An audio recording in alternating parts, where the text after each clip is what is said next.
அன்பான தமிழ் உறவுகளே, ராவணீய ஆய்வை மேற்கொள்வதற்கு முன்பாக குமரிக்கண்டம் பற்றிய ஆய்வு விடயத்தை வெளியிட வேண்டும் என்று நான் ஏற்கனவே முடிவு செய்திருந்தேன். குமரிக்கண்ட அழிவிலிருந்து தோன்றிய மக்களே யூதர்கள் என்பதாலும், மகாபாரத சகுனியைப் போலவே ராவணீய ராமனும் ஒரு யூதன் என்பதாலும், குமரிக்கண்டம், இலங்கை, மெசபத்தோமியா, ராவணீயம் ஆகியவற்றுக்கிடையில் நெருங்கிய தொடர்புள்ளதாலும் குமரிக்கண்ட ஆய்வை முதலில் வெளியிட எண்ணியிருந்தேன்.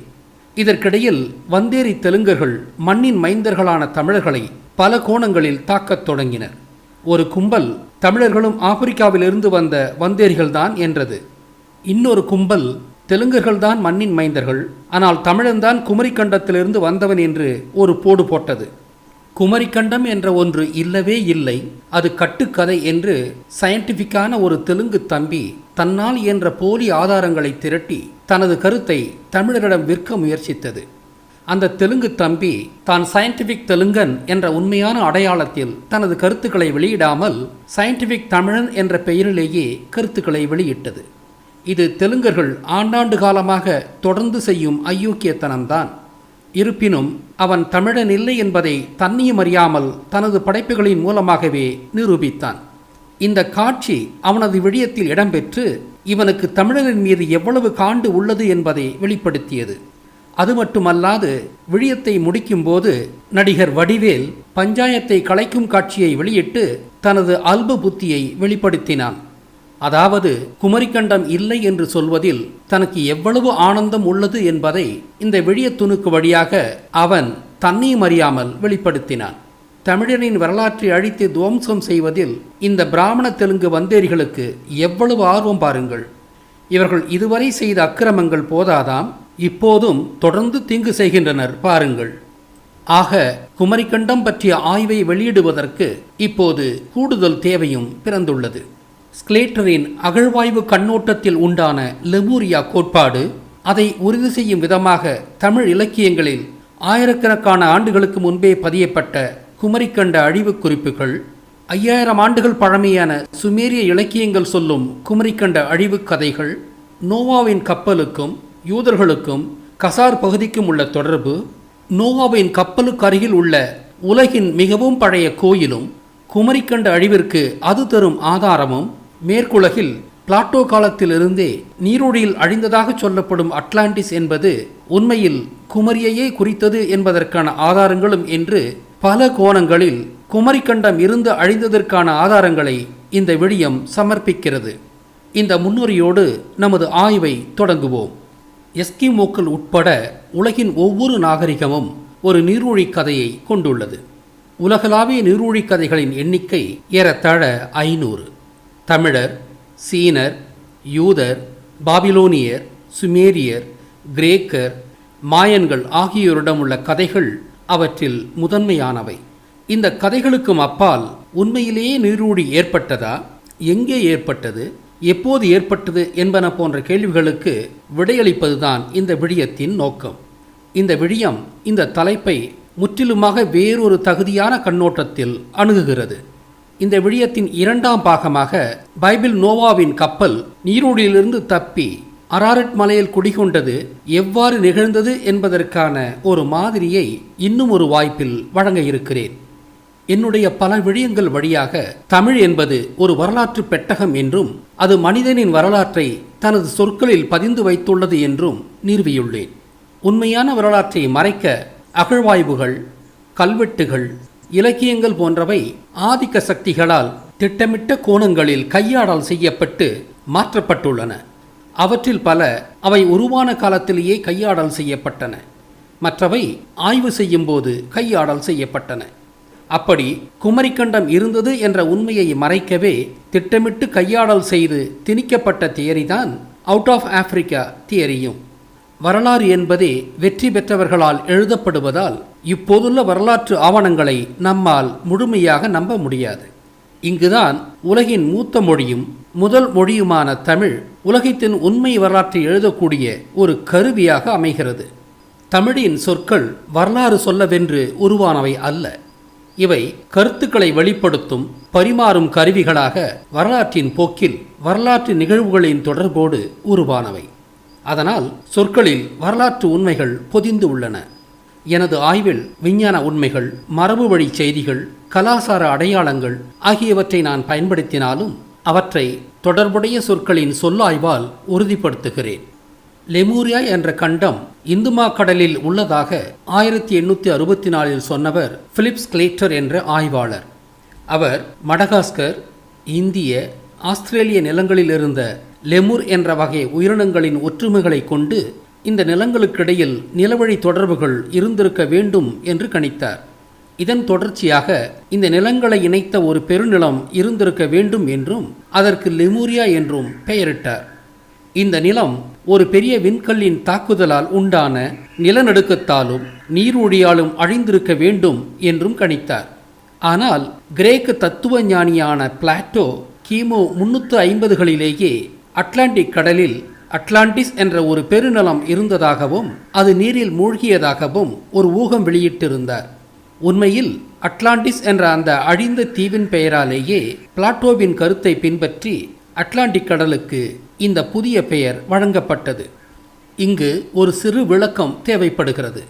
அட்லாண்டிஸின் அரசனாகிய போசிடோனின் மகனாக அட்லாஸ் வருவதால் அட்லாஸின் பெயரால் அட்லாண்டிஸ் தீவுக்கோ அட்லாண்டிக் கடலுக்கோ பெயர் வரவில்லை. மாறாக அட்லாஸ் என்ற மலைக்கே அவனது பெயர் இடப்பட்டது. இவன் காட் ஆஃப் நேவிகேஷன், அதாவது கடல் வழி காணும் கடவுளாகவும், காட் ஆஃப் அஸ்ட்ரானமி, அதாவது வானாராய்ச்சி கடவுளாகவும் கிரேக்க புராணத்தில் அறியப்படுவதால், அதாவது பூமியோடும் வானத்தோடும் தொடர்புடைய கடவுளாக அறியப்படுவதால், பூமியில் இருந்த ஒரு அட்லாண்டிஸ் போலவே வானத்திலும் ஒரு அட்லாண்டிஸ் இருப்பதாக நம்பப்பட்டதால், அதாவது பூமியில் இருந்த சிவனின் மேருமலை இப்போது வானத்தில் உள்ளதாக நாம் கருதுவதை ஒப்பிட்டு பாருங்கள்.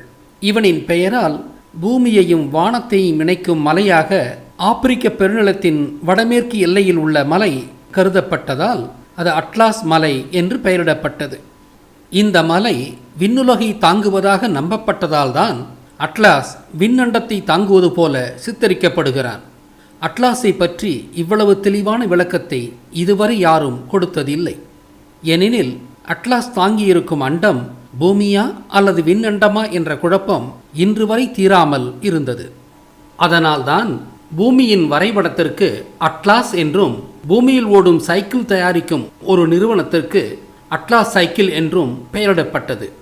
கிரேக்க புராணத்திற்கும் கூட ஒரு தமிழனால் தான் சரியான விளக்கம் கொடுக்க முடியும். நிற்க தென் கடலோடு தொடர்புடையவனாக அட்லாஸ் கருதப்பட்டதால் தென் அலை என்ற பெயர் மருவியே அட்லாஸ் என்ற பெயர் வந்தது. அலை என்பது அலாஸ் என்றும் தென் என்பது அட் என்றும் மருவி அட்லாஸ் என்ற பெயர் உருவானது. அதனால் அட்லாண்டிஸோடு இவன் தொடர்புடையவனே ஒழிய இவனால் அட்லாண்டிஸிற்கு பெயர் வரவில்லை. இந்த விடயத்தை முழுதாக பார்த்த பிறகு மீண்டும் இந்த பகுதியை பாருங்கள். அப்போது இன்னும் தெளிவாக இங்கு சொல்லப்படும் கருத்து உங்களுக்கு புரியும். அட்லாஸ் என்ற அந்த அழிந்த தீவின் பெயரையும் அது சார்ந்த விவரணங்களையும் எகிப்திலிருந்து தனது மூதாதையரின் மூலமாகத்தான் பிளாட்டோ அறிந்தார். அந்த தீவின் அமைவிடத்தை அட்லாண்டிக் கடலில் இருப்பதாக கற்பிதம் செய்தவர்தான் பிளாட்டோ. இந்த கற்பிதத்தை அவர் எந்த ஆதாரமும் இல்லாமலேயே செய்தார். எனவே அட்லாண்டிஸ் என்ற தீவு அங்குதான் இருந்தது என்பதற்கு வேறு ஆதாரம் ஏதுமில்லை.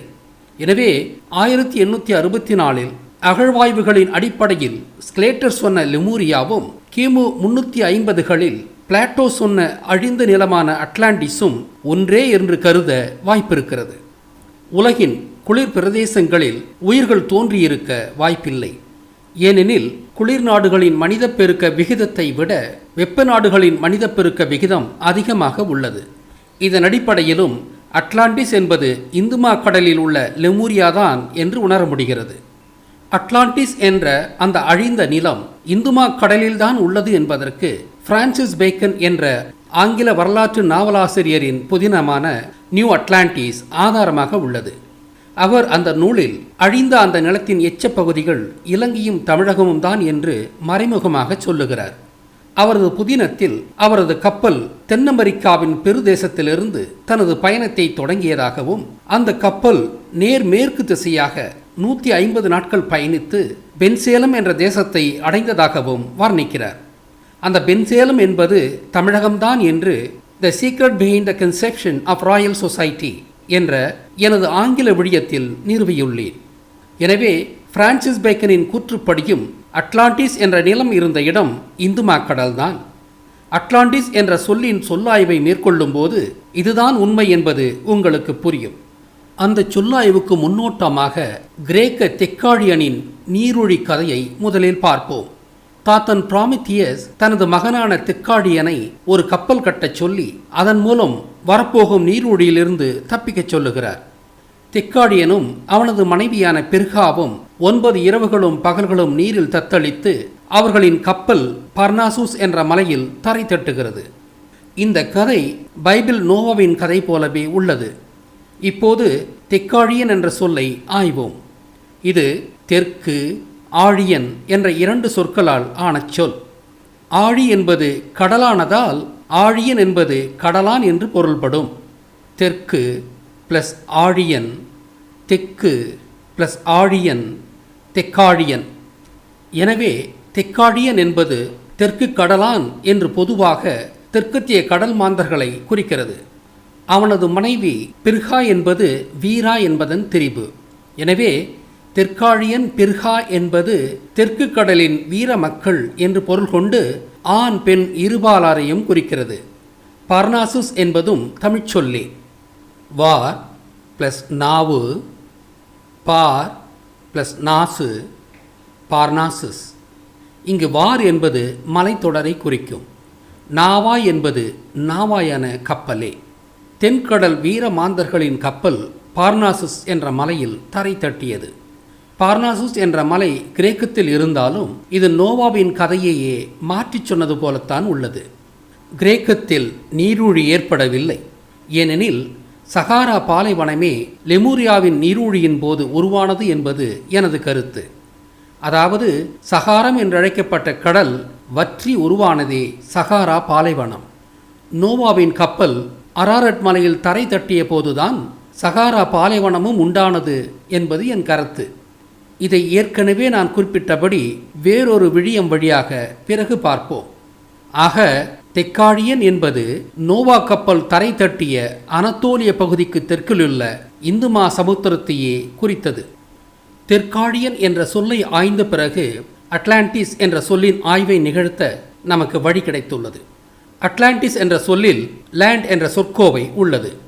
நாகாலேண்ட் என்ற சொல்லிலும் லேண்ட் என்ற சொற்கோவை உள்ளது. ஆனால் நாகர் நாடு என்ற சொல்லே நாகாலேண்ட் என்று மருவியுள்ளது. அப்படியானால் நாடு என்ற சொல்லில் இருந்தே லேண்ட் என்ற சொல் வந்திருக்க வேண்டும். லேண்ட் என்ற சொல்லின் மூலத்தை ஆங்கில அகராதிகளில் தேடினால் அது ஸ்லாவிக் மொழியில் லாடா என்று அழைக்கப்பட்டதை குறிக்கிறது. லா என்ற ஒளி நா என்று மருவும். இதற்கு ஆங்கிலம், சமஸ்கிருதம், கன்னடம், தமிழ் என்ற பல மொழிகளிலும் சான்றுகள் சொல்லலாம். அல் பிளஸ் காமன், அல்காமன், அன்காமன். இல்லை, இல்லா, லா, நா, நோ, நோ. கல் பிளஸ் நடை, கல்நடை, கல்நடா, கன்னடா. எனவே தமிழின் நாடு என்பது ஸ்லாவிக் மொழியில் லாடா என்று மருவி இறுதியாக ஆங்கிலத்தில் லேண்ட் என்று மருவியுள்ளது. ஆக அட்லாண்டிஸ் என்ற சொல்லின் லாண்டிஸ் என்பது நாடு என்பதன் தெரிவுதான். அப்படியானால் அட் என்றால் என்ன? இது தே என்ற சொல் மருவி வந்ததே. தே, எத், அத், அட். ஆக தெற்காழியன் என்பது தெற்கு ஆழி என்று பொருள் கொள்வதால் அட்லாண்டிஸ் என்பதும் தென்னாடு என்ற சொல்லின் மருவிய வடிவமாகவே இருக்க வேண்டும். தென்னாடு, தே பிளஸ் நாடு, தே பிளஸ் லேண்ட், அட் பிளஸ் லேண்ட், அட்லாண்ட், அட்லாண்டிஸ். எனவே தென்னாடு என்பதே அட்லாண்ட் என்று மருவியுள்ளது. தெற்காழியன் என்பது தென் கடற்காரன் என்பது போல அட்லாண்டிஸ் என்பது தென்னாடு என்ற சொல்லின் மருவுதான். பிளாட்டோவுக்கு அட்லாண்டிஸ் என்ற சொல்லின் பொருள் தெரியாததால் அட்லாண்டிஸ் தீவை மத்திய தரைக்கடலின் வாய்ப்பகுதியில் இருந்ததாக கருதினார். அட்லாண்டிஸ் என்பது வெறும் பெயர் மட்டுமே என்று கருதினார் பிளாட்டோ. ஒவ்வொரு தமிழ்ச் சொல்லுக்கும் பொருளுண்டு என்பதை பாவம் அவர் அறிந்திருக்கவில்லை. கிரேக்கரான அவர் அட்லாண்டிஸ் என்ற பெயரையும் எகிப்திலிருந்து தானே பெற்றார்.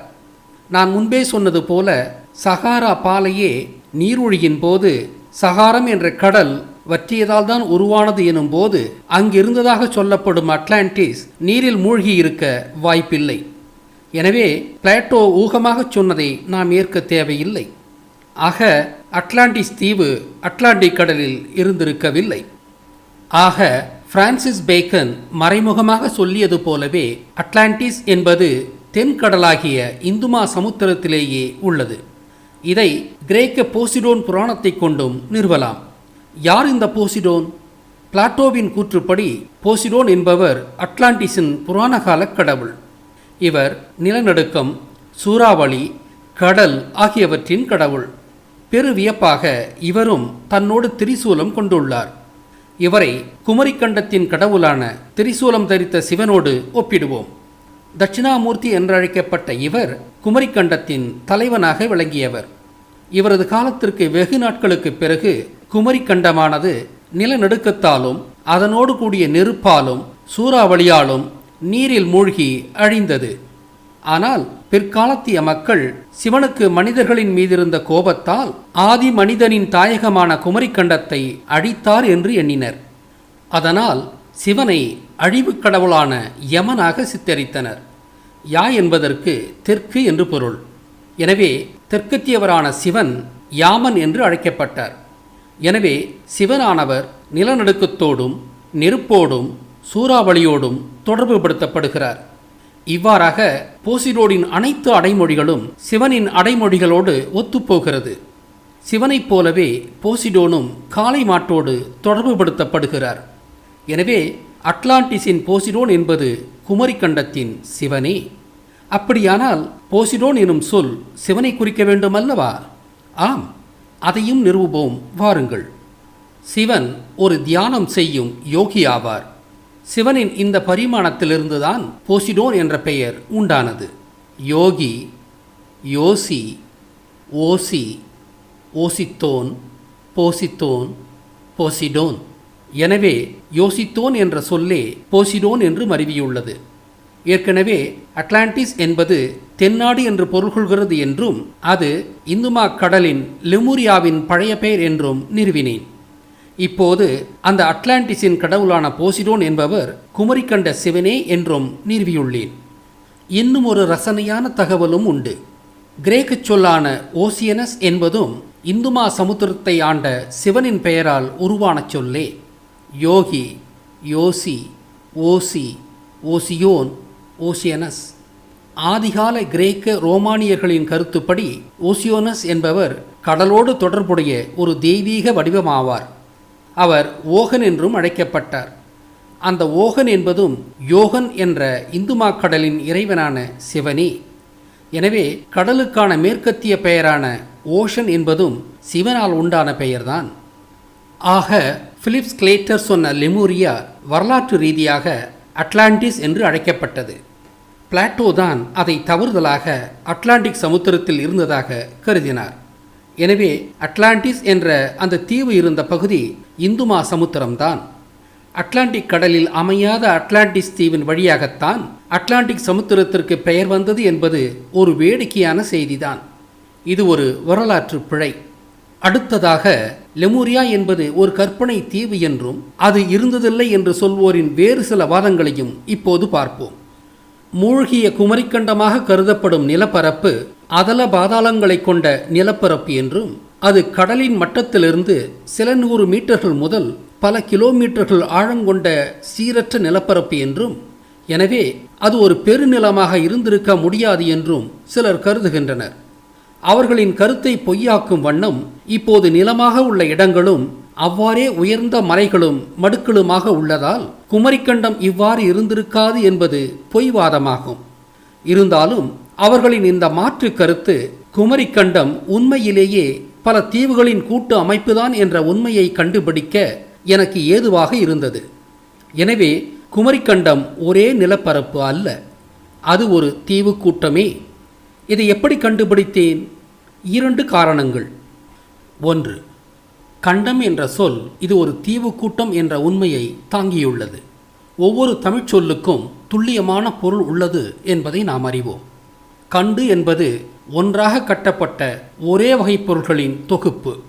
கீரைக்கண்டு, கற்கண்டு, நூற்கண்டு என்ற சொற்களை எண்ணி பாருங்கள். எனவே கண்டம் என்பது ஒரே ஆட்சி அதிகாரத்தால் கட்டப்பட்ட தீவுகளின் கூட்டம் என்றே பொருள். நீரூழிக்கு வெகு நாட்களுக்கு முன்பு இது கண்டம் என்ற பொதுச் சொல்லால் குறிக்கப்பட்டு சிவனால் ஆளப்பட்டது. சிவனின் காலத்திற்கு வெகு நாட்களுக்கு பிறகு இது பிரளயத்தால் நீரில் மூழ்கி பெரும்பான்மையான மக்கள் மடிந்தனர். கும்பலாக ஒரே நேரத்தில் பெருவாரியான மக்கள் மடிந்ததால் கும்பலாய் மரித்த கண்டம் என்ற பொருளின் சுருக்கமாக இந்த கண்டம் குமரிக்கண்டம் என்று அழைக்கப்பட்டது. குமரிக்கண்டம் இருந்த உண்மை மிக பழைய இலக்கியமான கந்த புராணத்தில் இடம்பெற்றுள்ளது. ஏனெனில் குமரிக்கண்டம் என்ற பெயரை வைத்தவரே குமரனாகிய முருகன் அல்லவா? முருகன் வாழ்ந்த காலம் நீரூழி காலம் அல்லவா? எனவே இந்த குமரிக்கண்டத்தின் பெயர் ஸ்லேட்டரின் லெமுரியா கருத்திற்கு பிறகு உருவாக்கப்பட்டதல்ல. 2000 ஆண்டுகளுக்கு முன்பு இயற்றப்பட்ட சிலப்பதிகாரத்திலும் குமரிக்கண்ட அழிவு அதன் பெயரோடு தெளிவாக சொல்லப்பட்டுள்ளது. கந்த புராணத்தில் குமரிக்கண்டம் சொல்லப்பட்டதற்கான காரணம் குமரியின் அழிவை பார்த்தவர் முருகனாவார். அவர் குமரி மக்களை காத்து தன்னோடு அவர்களை அழைத்து வந்து தென் இலங்கையில் குடியேறினார். குமரிக்கண்டத்திற்கு குமரி என்ற பெயர் வைத்தவரும் முருகனே. அதனால்தான் அந்த வரலாற்றை தக்க வைக்கத்தான் முருகன் குமரன் என்று அழைக்கப்படுகிறார். அவர் தன்னையே குமரன் என்று அழைத்து கொண்டது மட்டுமல்ல, அவரோடு வந்த ஆடவரையும் அவ்வாறே பொது பெயரால் அழைத்து கொள்ளச் சொன்னார். அவரோடு வந்த பெண்டிரையும் குமாரி என்றே அழைத்து கொள்ளச் சொன்னார். இதன் மூலம் குமரிக்கண்டம் அழிந்த வரலாற்றை தமிழர்கள் மறக்க மாட்டார்கள். இதன் தொடர்ச்சியாகத்தான் திருமண ஒப்பந்தங்களை எழுதும்போது மணமகனை குமரன் என்றும் மணமகளை குமாரி என்றும் அடைமொழிகளால் அழைக்கும் வழமை இன்றும் தொடர்கிறது. இந்த உண்மைகள் குமரிக்கண்டம் இருந்து அழிந்த வரலாற்றை தாங்கி நிற்பதோடல்லாமல் குமரி என்பது இந்துமா கடலில் இருந்த ஒரு தீவு கூட்டமாகிய கண்டமே ஒழிய அது ஒரே நிலப்பரப்பு அல்ல என்பதையும் நிறுவுகின்றன. குமரி ஒரு தீவு கூட்டம் என்று நான் எண்ணுவதற்கான இரண்டாவது காரணத்தை இப்போது பார்ப்போம். இந்து, ஜெயின, புத்த மதங்களின் பொது தெய்வம்தான் சிவன். அவர் இன்று விண்ணுலகின் பார்க்கடலில் மலை தீவுகளால் சூழப்பட்ட மேரு மலையை கொண்ட நடுத்தீவிலே வசித்து அருள் பாலிப்பதாக எண்ணுகின்றனர்.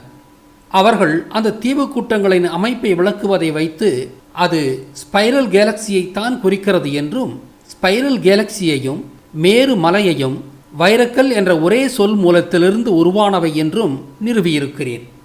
பார்க்கடல் என்பது இரவில் வைரம் போல ஜொலிக்கிறதல்லவா? அதனால்தான் வைரக்கல் என்ற சொல் மருவி ஸ்பைரல் கேலக்சி என்ற சொல்லும் மேருமலை என்ற சொல்லும் உருவாகின.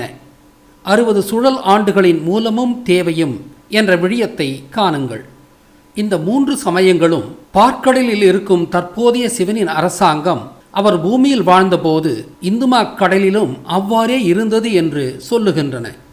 இன்னும் சொல்லப்போனால் இந்த 2 அரசாங்கங்களும் ஒட்டாக ஹவர்கிளாஸ் வடிவத்தில் இருப்பதாக கருதுகின்றனர். அதாவது ஒன்றின் பிரதிபிம்பம்தான் மற்றது என்கின்றனர். இதிலிருந்து நாம் அறிவது என்னவென்றால் குமரிக்கண்டம் கடலில் பல மலைத்தீவுகளாக இருந்தன என்பதுதான். எனவே கண்டம் என்ற சொல்லின் பொருள்படியும் இந்து புத்த மதங்களின் நம்பிக்கைப்படியும் குமரிக்கண்டம் பல தீவுகளை கொண்ட தீவு கூட்டமாகவே இருந்தது என்பது புரிகிறது. இங்கே இன்னும் ஒரு முக்கியமான உண்மையை சொல்ல வேண்டும். அட்லாண்டிஸும் இப்படி பல தீவுகளாகவே இருந்ததாகவே மேற்குலகம் கருதுகிறது. அதனால் அட்லாண்டிஸ் என்பது கடலிலே வட்டவட்ட தீவுகளாகவே சித்தரிக்கப்படுகிறது. நான் இங்கு பயன்படுத்தியுள்ள படமும் அட்லாண்டிஸின் படமே. அது மட்டுமல்ல, இந்து புத்த சமயங்களின்படி கடலில் உள்ள மேருமலை தொகுப்பும் மேற்குலகின் அட்லாண்டிஸ் தீவு கூட்டங்களின் வடிவமும் ஒரே மாதிரியான அமைப்பு விவரணத்தையே கொண்டுள்ளன என்பது வியப்பான செய்தி. குமரிக்கண்டமும் அட்லாண்டிஸும் ஒன்றே என்பதற்கு இதுவும் ஒரு ஆதாரம். குமரிக்கண்ட கோட்பாட்டை நிராகரிக்கும் வேறொரு கருத்தியல் என்பது கண்ட நகர்வு கோட்பாடுதான். லெமுர் வகை உயிரினங்களின் பரவலுக்கு லெமூரிய கோட்பாட்டுக்கு பதிலாக கண்டங்களின் நகர்வை காரணம் காட்டுகின்றனர். ஆனால் கண்டங்கள் நகர்ந்தது பல லட்சம் ஆண்டுகளுக்கு முன்புதான். அந்த கண்டங்கள் நகர்ந்து பிரிந்தபோது இந்த வகை உயிரினங்கள் இருந்ததா என்பதற்கு எந்த உறுதியான ஆதாரமும் இல்லை. அவர்கள் சொல்லுவது ஒரு தியரி தான். தியரிகள் உண்மையாக இருக்க வேண்டிய அவசியம் இல்லை. ஒரு அனுமான தியரியை கொண்டு யதார்த்த உண்மையை உறுதியாக விளக்க முடியாது. எனவே கண்ட நகர்வு தியரி என்பது பிலிப் ஸ்லேட்டரின் யதார்த்த செய்திகளின் அடிப்படையில் உண்டான கொள்கையை மறுதலிக்க வியலாது. அதே சமயம் குமரிக்கண்டம் பற்றிய செய்திகள் கந்தபுராணத்திலும் சிலப்பதிகாரம் போன்ற இலக்கியங்களிலும் ஸ்லேட்டருக்கு பல்லாயிரக்கணக்கான ஆண்டுகளுக்கு முன்பே விவரிக்கப்பட்டுள்ளன. அது மட்டுமல்லாது 5000 ஆண்டுகளுக்கு முன்பே யூனிஃபார்ம் பலகைகளில் சொல்லப்பட்ட சுமேரிய பாபிலோனிய நீரூழி கதைகள் உண்மையில் குமரிக்கண்டத்தின் கதைகளே ஒழிய அவை மெசபத்தோமிய நீரூழி கதைகள் அல்ல. இதை இப்போது பார்ப்போம். 7500 ஆண்டுகளுக்கு முன்பாக இராமாயணம் என்று அறியப்படும் ஒரு பெரும் போர் இலங்கையில் மூண்டது. ஆனால் பரிதாபமாக போரை தொடங்கிய தரப்பே போரில் தோற்றது. அதனால் வெற்றி பெற்றோரின் தண்டனைக்கு பயந்து தோற்ற தரப்பு மெசபத்தோமிய பகுதிக்கு கப்பல்களின் வழியாக குடிபெயர்ந்தது.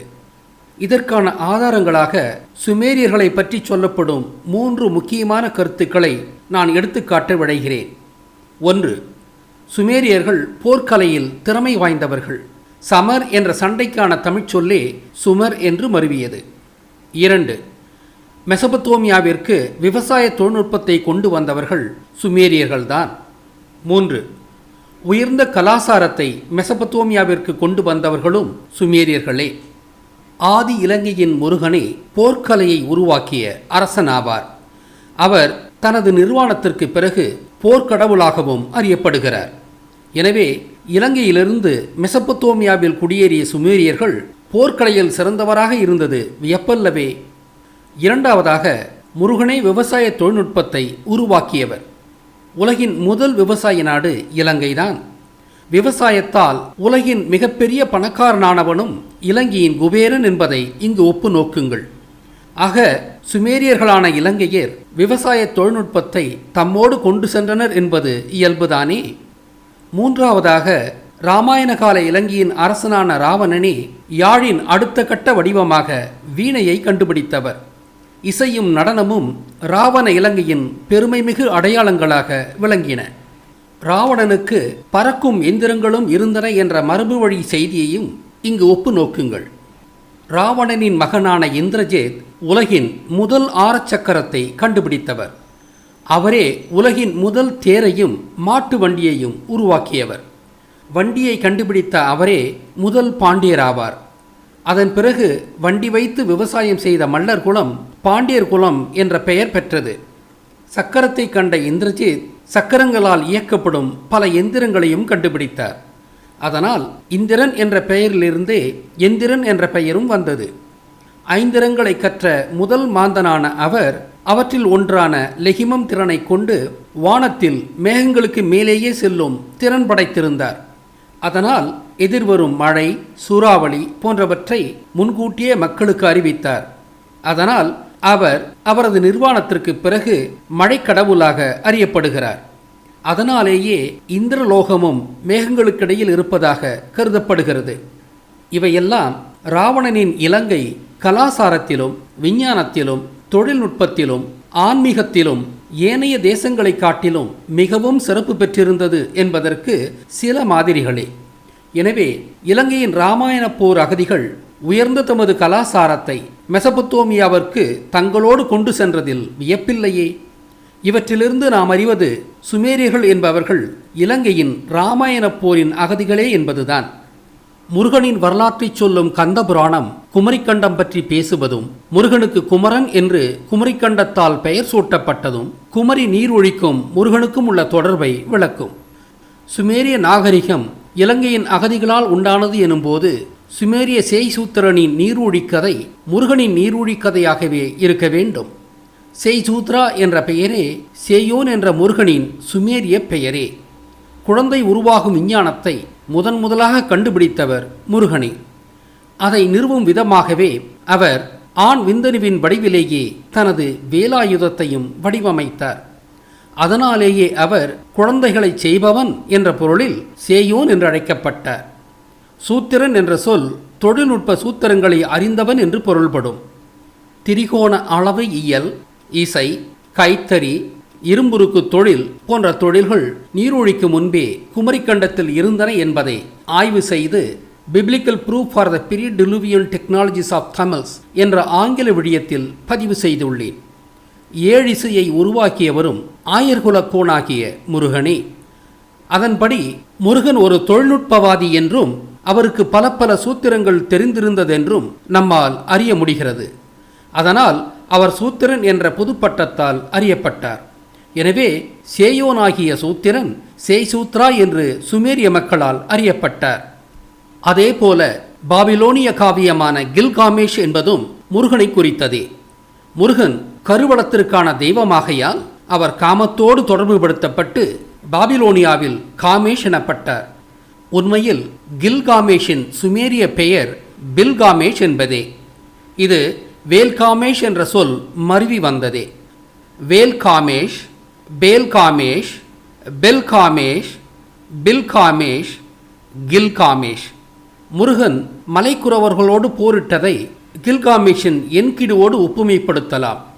எல் சித்து என்ற சொல் என்கிடு என்று சுமேரியாவில் மருவி இருக்கலாம். மலைக்குறவர்கள் சிவனை போன்றே சித்தர்கள்தானே. மலைக்குறவர்களை போரில் வென்ற முருகன் அவர்களின் நட்பை பெற்று பனங்காட்டை கொளுத்தி விவசாயம் மேற்கொண்டார். இந்த உண்மை சிதைந்துதான் கில்காமேஷ் சிடார்காட்டை அழித்து ஹும்பாபா என்ற தீ மிருகத்தை எதிர்கொண்டதாக கதை சொல்லப்படுகிறது. ஹும்பாபா என்பது என்னப்பா என்று முருகனை விளிக்கும் ஒரு சொல்லின் திரிபே. என்னப்பனே முருகா என்ற போற்றுதலை எண்ணி பாருங்கள். அப்பா என்ற சொல்லே பாபா என்று மருவும். ஆயப்பனாகிய கிருஷ்ணனே சாய்பாபாவாகிறார். எனவே கில்காமேஷின் பாபிலோனிய கதை என்பது முருகனின் கதையின் திரிபே. அதாவது பாபிலோனியர்களும் சுமேரியர்களும் இலங்கையில் அவர்களுக்கு முன்பாக சில ஆயிரம் ஆண்டுகளுக்கு முன்பு வாழ்ந்த முருகனை அறிந்திருந்தனர். மத்திய கிழக்கு பகுதியின் ஆதி கடவுளரான தாகன், மர்துக், துமுசித், தமுஸ், பெல், பால், ஜுடாயிசத்தின் தாவீத், கிறிஸ்தவத்தின் செயின்ட் ஜார்ஜ், இஸ்லாத்தின் அல் கிதிர், சீனத்தின் டிராகன், நியூசிலாந்தின் ரோங்கோ, எகிப்தின் அமுன், பெர்பரின் அம்மன், பெருதேசத்தின் பச்சைக்குட்டி, இஸ்ரேலின் கும்ரன் ஆகியவை முருகன் அனைத்துலக மக்களின் பொது கடவுள் என்பதை நிறுவுகிறது. சேய்சூத்ரா என்பதும் கில்காமேஷ் என்பதும் முறையே சுமேரிய, பாபிலோனிய ஆதி மன்னர்கள்தாம். அவர்கள் பிறந்தபோது முருகனின் பெயரால் பெயர் சூட்டப்பட்டவர்கள். ஆனால் அவர்களின் காலத்திற்கு வெகு நாட்களுக்கு பிறகு முருகனின் பெயரால் அறியப்பட்ட புராண கதைகள் இவர்களும் முருகனின் பெயர் தாங்கியிருந்ததால் இவர்களின் மீது ஏற்றிச் சொல்லப்பட்டது. அப்படித்தான் சேய்சூத்ராவின் நீரூழி கதை தோன்றியது. இதை ஒரு சான்றின் மூலம் விளக்குகிறேன். ஆதி யூத அரசனான தாவீத் என்பவன் தனது குழந்தை பிராயத்தில் முருகனின் பெயர்களில் ஒன்றால் தாவீத் என்று பெயர் சூட்டப்பட்டான். ஆனால் அவனது காலத்திற்கு சில ஆயிரம் ஆண்டுகள் கழித்து கடவுள் முருகனின் பெயரால் தான் அவனுக்கு தாவீத் என்று பெயர் சூட்டப்பட்டது என்பதை மறந்த யூதர்கள் கடவுள் தாவீதோடு தொடர்பு கொண்ட செய்திகளை பிற்கால யூத அரசனான தாவீதின் மீது ஏற்றிச் சொல்லினர். அதனால்தான் சிவலிங்கத்தின் சுருக்கு வடிவமாக முருகன் உருவாக்கிய அருமுனை நட்சத்திரத்தை அரசன் தாவீதுக்கு சொந்தமானதாக ஏற்றிச் சொல்லினர். இந்த செய்திகளை the star of David and the god Murugan என்ற ஆங்கில விடயத்தில் ஏற்கனவே சொல்லியுள்ளேன். எனவே யூதர்களின் கொடியில் உள்ள நட்சத்திரம் முருகன் உருவாக்கிய நட்சத்திரமே ஒழிய அது யூத அரசன் தாவீத் உருவாக்கியது அல்ல. இந்த உண்மை தியோடார் ஹெர்சலுக்கு தெரிந்திருந்தால் யூத கொடி இவ்வாறாக உருவாகி இருக்காது. இதே கதைதான் கிறிஸ்துவத்தின் புனித ஜார்ஜுக்கும் நடந்தது. அவர் முருகனின் பெயர்களில் ஒன்றான ஜார்ஜ் என்று சிறுபிராயத்தில் பெயரிடப்பட்டார். கிறிஸ்துவத்திற்காக முதல் உயிர் தியாகம் செய்த இவர் பிற்காலத்தில் சில 100 ஆண்டுகளுக்கு பிறகு புனிதராக அறிவிக்கப்பட்ட போது முருகனின் கதைகளாக அறியப்பட்ட செய்திகள் இவர் மீது ஏற்றிச் சொல்லப்பட்டது. இப்படியாகத்தான் முருகனோடு தொடர்புடைய டிராகன் ஜார்ஜோடு தொடர்பு படுத்தப்பட்டது, அதுவும் தவறாக. இதே போலத்தான் முருகனோடு தொடர்புடைய நீர்மூழ்கி கதைகள் சேய்சூத்ராவோடும் தொடர்பு படுத்தப்பட்டது. எனவே சேய்சூத்ராவின் நீரூழி கதை முருகனின் குமரிக்கண்ட நீரூழி கதையே. எனவே 5000 ஆண்டுகள் பழமையான சுமேரிய ஆவணங்கள் படியும் குமரிக்கண்ட நீரூழி வெறும் கதையல்ல, வரலாற்று உண்மை என்று நிறுவப்படுகிறது. சில வரலாற்று ஆய்வாளர்கள் பைபிள் நோவாவின் கதை என்பது சுமேரிய நீரூழி கதையிலிருந்து இரவல் பெற்றவை என்று எண்ணுகின்றனர். ஆனால் அது உண்மையல்ல. அதற்கு மாறாக முன்பே நிறுவப்பட்டது போல சுமேரிய நீரூழிக் கதைகள்தான் குமரிக்கண்ட நீரூழிக் கதையிலிருந்து இரவல் பெற்றன. ஆனால் பைபிள் நோவாவின் நீரூழிக் கதை என்பது ஆதி அனத்தோலிய மூலக்கதையாகும். ஆனாலும் இதுவும் குமரி நீரூழியைத்தான் குறிக்கிறது. அதனால் நோவாவின் கப்பல் நீரூழியிலிருந்து தப்பியது உண்மைதான். நோவாவின் வழித்தோன்றல்களே இன்று யூதர்களாக அறியப்படுகின்றனர். இதற்கான காரணங்களை பார்ப்போம். நோவாவின் கப்பல் கிழக்கு அனத்தோலியாவில் அராரட் மலையில் தரை தட்டியதாக சொல்லப்படுகிறது. அதனால் நோவா வடதிசையில் உள்ள உலர்ந்த நிலத்தில் குடியேறினார். அந்த பகுதி இன்று கசார் என்று அழைக்கப்படுகிறது. நோவாவின் வம்சாவளிகள் தங்களை யூதர்கள் என்று சொல்லிக் கொண்டனர். ஏன்? ஊதிய பொருட்கள் நீரில் மூழ்காது. மிக கொடூரமான வெள்ளத்திலும் நோவாவின் கப்பல் நீரில் மூழ்கி அழியாமல் தப்பித்ததால் நோவாவின் மக்கள் தங்களை ஊதியவர்கள் என்று அழைத்து கொண்டனர். ஊது, ஊதா, யூதா, சூதா, ஜூதா, ஜுடியா. எனவே யூதா என்ற சொல் நோவாவின் காலத்திலேயே உருவாகிவிட்டது. இப்படி உருவானதுதான் யூதர்களின் இனப்பெயர். யூதர்கள் ஆதிகாலம் தொட்டே வியாபாரிகளாக இருந்து வந்துள்ளனர் என்பதை நாம் அறிவோம். மகாபாரத சகுனியும் காந்தார பகுதியின், அதாவது கசார் பகுதியின் யூதன் என்று நிறுவினேன் அல்லவா? வியாபாரம் என்பது உலோக காசுகளின் வழி நடந்ததல்லவா? அதனால் யூதர்கள் காசுகளை அதிகமாக வைத்திருந்தனர் அல்லவா? அதனால் அவர்கள் காசர் என்று அழைக்கப்பட்டனர் அல்லவா? அந்த காசர் என்ற சொல்தான் ஐயா கசார் என்று மருவி யூதர்களின் பூர்வீக வாழ்விடத்தின் பெயரானது. அதாவது காசுள்ளவன் வாழ்ந்த இடம் கசார். யூதன் என்ற சொல் மூழ்காத கப்பலால் வந்ததும், அந்த மூழ்காத கப்பல் கிழக்கு அனத்தோலிய மலையில் தரை தட்டியதும், அந்த இடத்திற்கு சற்று வடக்கேதான் யூதர்களின் ஆதி வாழ்விடமான கசார் பகுதி இருப்பதும் நோவாவின் நீரூழிக் கதை உண்மை கதை என்பதை நிறுவுகிறது. நோவாவின் கப்பல் கிழக்கு அனத்தோலிய பகுதியில் தரை தட்டியதற்கு 2 அகழ்வாராய்ச்சி சான்றுகள் உள்ளன. முதலாவதாக அராரட் மலையில் சிதிலமடைந்த கப்பலின் அடித்தளம் போன்ற ஒரு அமைப்பு காணப்படுகின்றது. அந்த அமைப்பின் அளவுகள் பைபிளில் காணப்படும் நோவா கப்பலின் அளவுகளோடு ஒத்துப்போகிறது. ரான் வயாட் அவர்களின் விரிவான ஆய்வுகளுக்கு பிறகு துருக்கி அரசாங்கம் அந்த இடத்தை தேசிய பாரம்பரிய சின்னமாக அறிவித்துள்ளது. கப்பல் அங்குதான் தரை தட்டியது என்பதற்கு மறுக்க முடியாத ஆதாரமாக இன்னும் ஒரு சான்றும் உள்ளது. அராரட் மலைக்கருகில் கோபெக்லி தெப்பே என்ற ஒரு இடம் உள்ளது. அது கோவெளி தொப்பை என்ற சொல்லின் மருவிய பெயரே. அதாவது தொப்பை போன்ற மந்தை வெளி என்று பொருள் கொண்ட பெயர். அங்கே 11,000 ஆண்டுகளுக்கு முன்பு நிறுவப்பட்டதாக கார்பன் டேட்டிங் மூலம் உறுதி செய்யப்பட்ட உலகின் முதல் கோயில்கள் அகழ்ந்தெடுக்கப்பட்டுள்ளன. நீரூழி நடந்ததும் 11,000 ஆண்டுகளுக்கு முன்பு என்று சமீபத்திய ஆய்வுகள் சொல்கின்றன.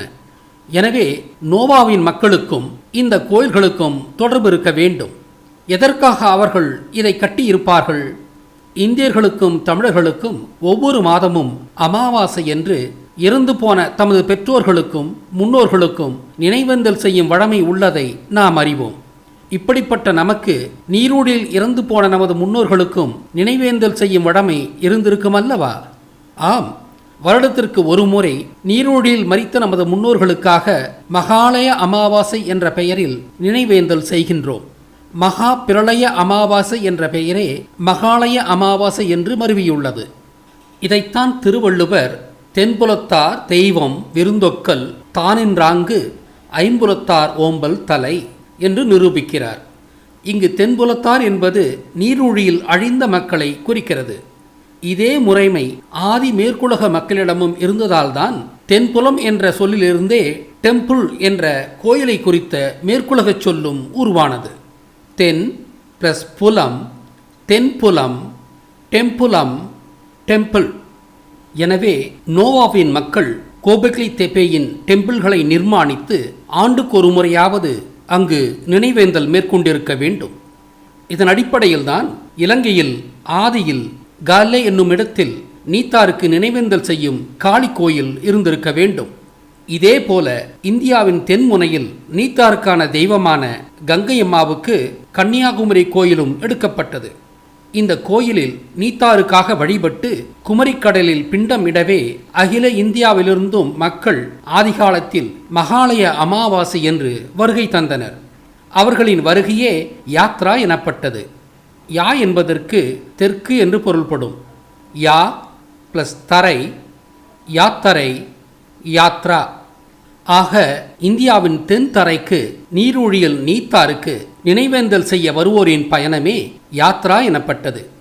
ஆனால் இன்று அந்த சொல் பொதுவான ஆன்மீக பயணத்திற்கான சொல்லாகிவிட்டது.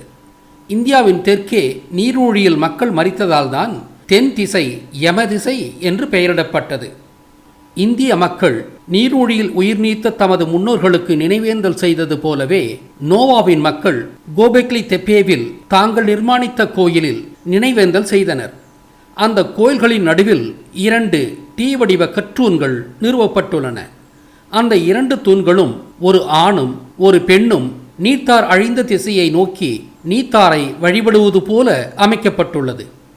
அதை உண்மை என்று நிறுவும் சான்றுதான் இந்த தூண்களின் முன்புறம் வரையப்பட்டுள்ள கைகள். இவ்வாறு கைகளை வைத்து வழிபடுவது அல்லது நினைவேந்தல் செய்வதற்கு சங்கல்பம் செய்வது என்று பொருள். அதாவது தமது முன்னோரின் நினைவில் முழுமையாக கலந்து விடுவது என்று பொருள். அப்போது கும்பிடும் வழக்கம் தொடங்கவில்லை. ராவணீய கும்பகர்ணனுக்கு பிறகே கைகூப்பி கும்பிடும் வழமை வந்தது.